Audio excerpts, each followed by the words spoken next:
Hi viewers, welcome to your channel Litigant View. I hope you all are very good. आज मैं आपके लिए 498A पर Allahabad high court का बहुत ही ज़बरदस्त जजमेंट लेकर आई हूँ। जी हाँ फ्रेंड्स, बहुत दिनों से कोई भी हस्बैंड्स के फेवर में, हस्बैंड की फैमिली के फेवर में, इट्स मीन्स मेल के फेवर में कोई भी ज़बरदस्त जजमेंट, कोई भी ऐतिहासिक जजमेंट नहीं आ रहा था। सभी जजमेंट जो है वाइफ्स के फेवर में आए जा रहे थे। हस्बैंड्स लोग हैं वो बहुत दुखी हो गए थे कि 498A का अगर केस वाइफ कर देती है हमारे ऊपर या मेरी फैमिली के ऊपर, तो जो जजमेंट्स हैं वो वाइफ के फेवर में आते हैं, हमारे फेवर में नहीं आते हैं। तो जिन लोगों को भी ये शिकायत हो रही थी वो लोग आज खुश हो जाएंगे इस जजमेंट को जानने के बाद, क्योंकि इलाहाबाद हाई कोर्ट ने बहुत ही ऐतिहासिक जजमेंट जो है, हिस्टोरिकल जजमेंट जो है वो दिया है मेल के फेवर में, और 498A के केस के लिए गाइडलाइंस भी जारी की हैं। क्या है वो गाइडलाइंस, क्या है ये जजमेंट, जानने के लिए बने रहिए हमारे साथ वीडियो के लास्ट तक। तो सबसे पहले तो हम इस वीडियो में जान लेते हैं कि एफआईआर में जो कंप्लेनेंट थी, एफआईआर में उसने क्या लिखवाया है। धीरे धीरे हम उसके इसके फैक्ट्स जानेंगे और फैक्ट्स को जानने के बाद हम केस के जजमेंट पर पहुंचेंगे। तो फ्रेंड्स, हम स्टेप बाय स्टेप जो है इस केस को समझने की कोशिश करते हैं। तो फर्स्ट स्टेप जो आता है वो एफआईआर का आता है। इस केस में शिवांगी बंसल जो है उन्होंने एफआईआर में अपने पति, अपने सास, ससुर, देवर और ननंद के खिलाफ एलिगेशंस लगाए। अब हम ये जान लेना जरूरी है किसके खिलाफ उन्होंने क्या एलिगेशन लगाया है। तो व्यूअर्स, अपने पति के खिलाफ उन्होंने मारपीट का जो एलिगेशंस जो है वो लगाया है। सास और ननंद के खिलाफ जो उन्होंने उनको ज़बरदस्ती अबॉर्शन कराने का एलिगेशन लगाया है, और देवर के खिलाफ जो उन्होंने एलिगेशन लगाया, बहुत ही घिनौना एलिगेशन लगाया है। यहाँ पर शिवांगी बंसल ने सारी हदें पार कर दी हैं बेशर्मी की, और उन्होंने अपने देवर पर अटेम्प्ट टू रेप का चार्ज लगाया है और अपने जो ससुर पर सारी हदें पार करते हुए सेक्सुअल डिमांड करने का जो उन्होंने एलिगेशंस लगाया है।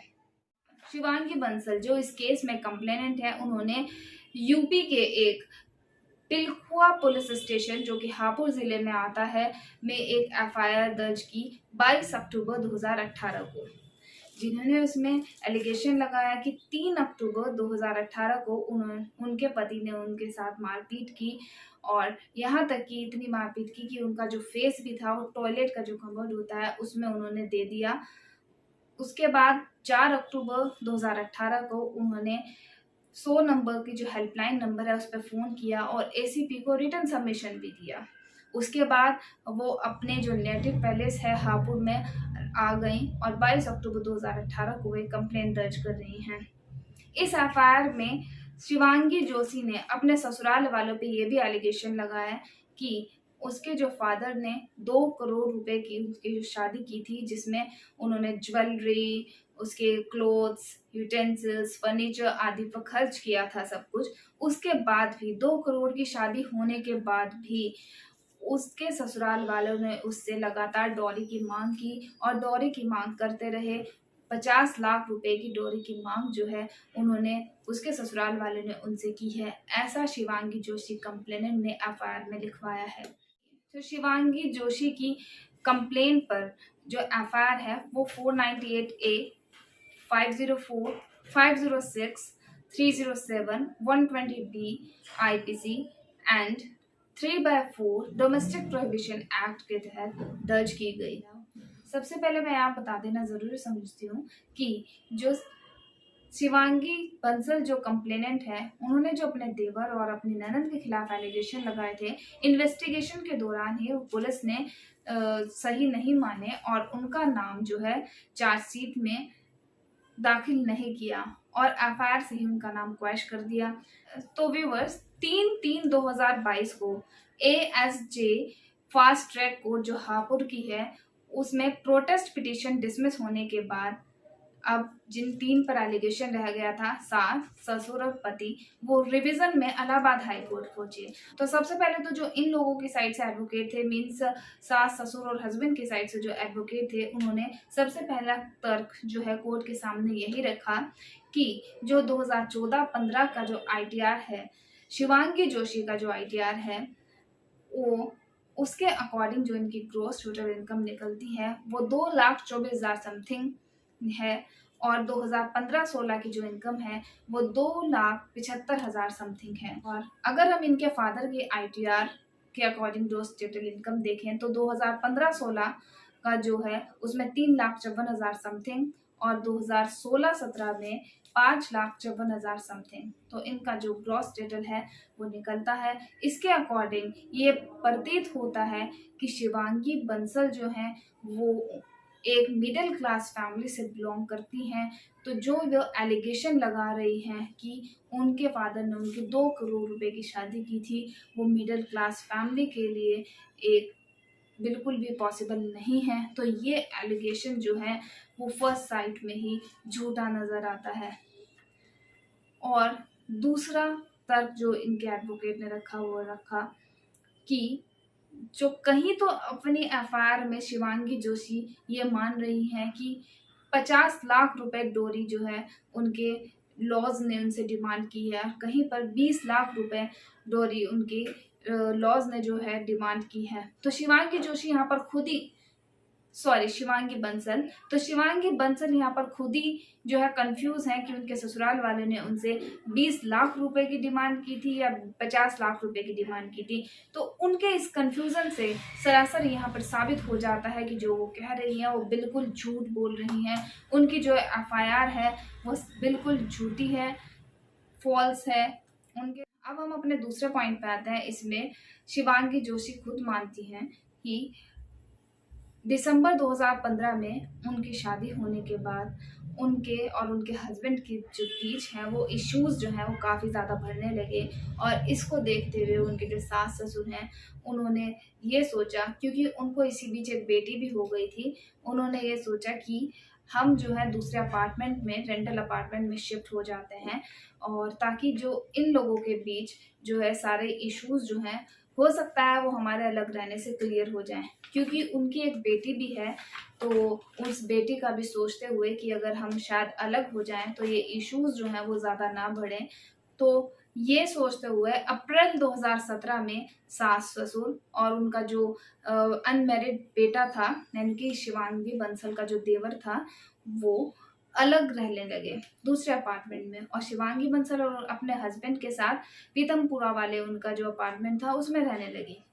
इसके बाद जो ये एलिगेशन जो लगाया गया है कि सितंबर 2017 में फोर्सफुली उनका अबॉर्शन जो है उनकी सास और ननद ने करवाया है, यहाँ से सरासर झूठा साबित होता है। क्योंकि उनकी जो सास है और ससुर और जो देवर है वो अप्रैल 2017 से ही बिल्कुल अलग रह रहे हैं। उनके घर में कोई भी इंटरफेरेंस नहीं है।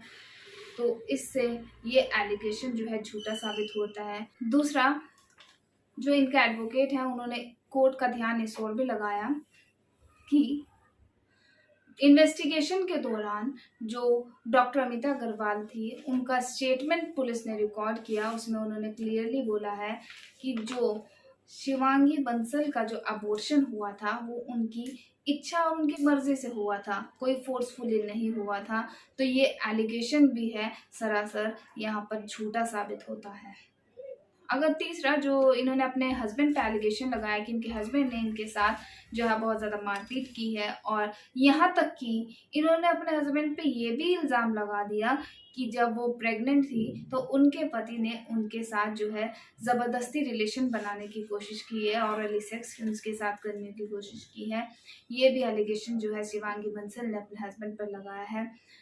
तो अगर हम इस एलिगेशन की बात करें तो 4 अक्टूबर 2018 को जब शिवांगी बंसल ने 100 नंबर की हेल्पलाइन नंबर पर कॉल की थी और ACP को जो रिटर्न सबमिशन दिया था, उस रिटर्न सबमिशन में इन्होंने क्लियरली लिखा था कि मैं अब अपने पति के साथ नहीं रहना चाहती हूँ और मैं फिजिकली हर्ट भी नहीं हूँ और मैं अपना मेडिकल एग्जामिनेशन नहीं करवाना चाहती हूँ।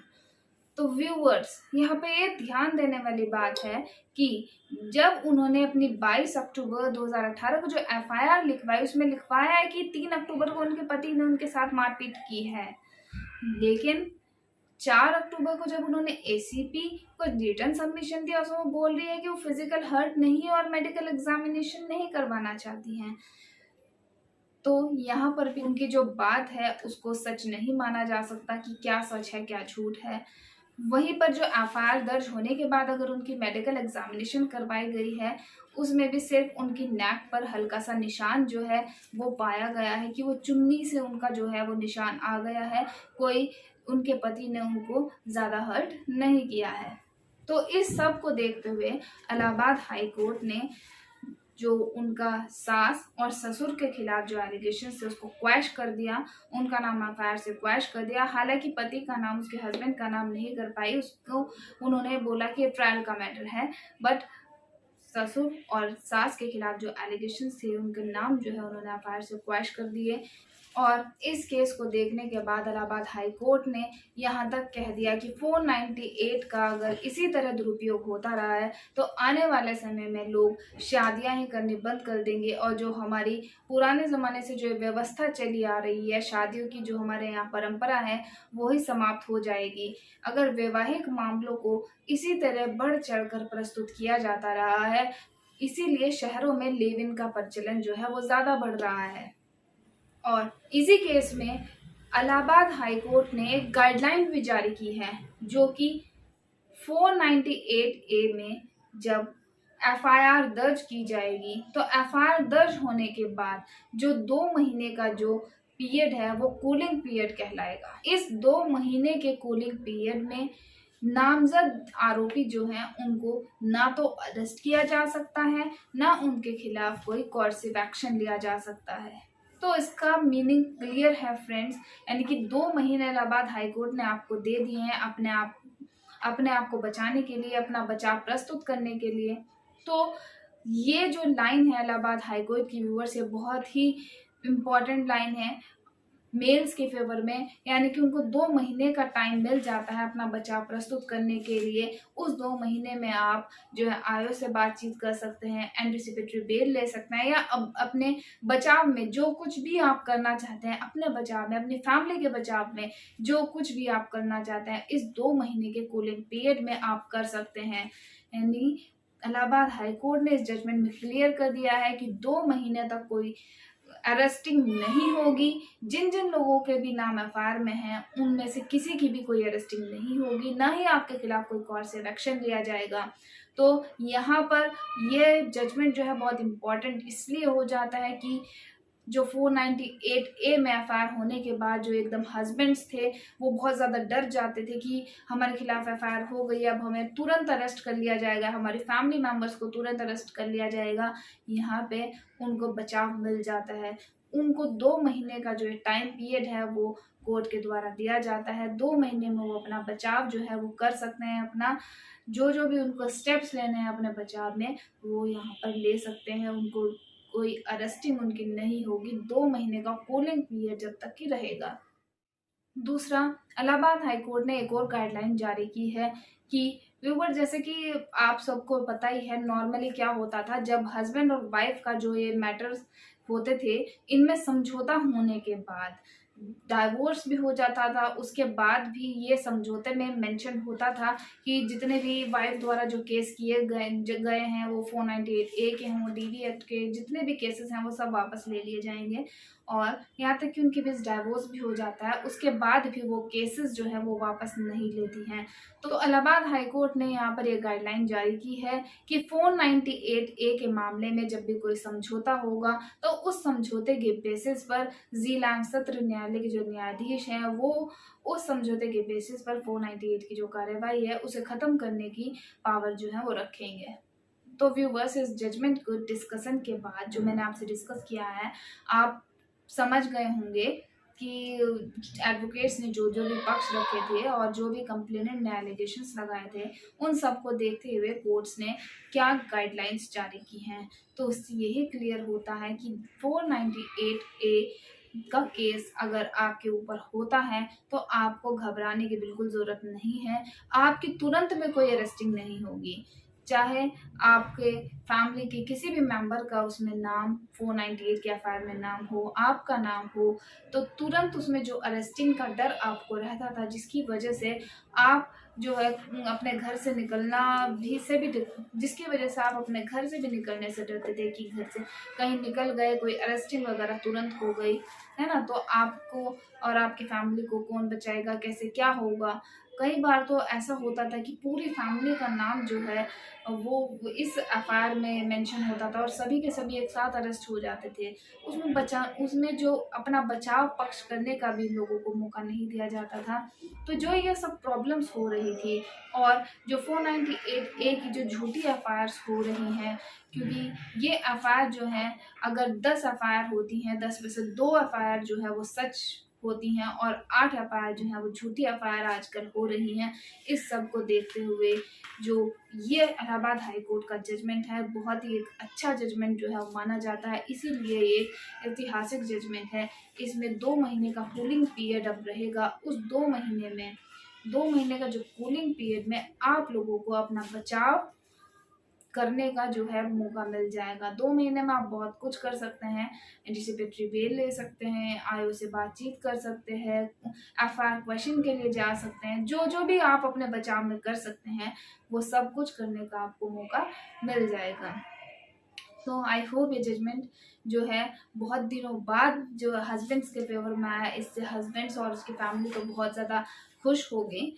तो इसीलिए मैं जो मैट्रिमोनियल इश्यूज़ पे मेरी वीडियो बहुत दिनों से नहीं आई थी, तो इस जजमेंट को देखने के बाद मुझे लगा ये आप लोगों से डिस्कस करना बहुत ज़्यादा ज़रूरी है, इसलिए मैं इस जजमेंट पे आपके लिए वीडियो लेकर आई हूँ। तो कैसा लगा आपको जजमेंट, कमेंट करके ज़रूर बताइएगा और इस जजमेंट को ज़्यादा से ज़्यादा शेयर कीजिए ताकि उन सब के पास पहुंच जाए जो 498A से बहुत ज़्यादा घबराए हुए हैं और टेंशन में हैं।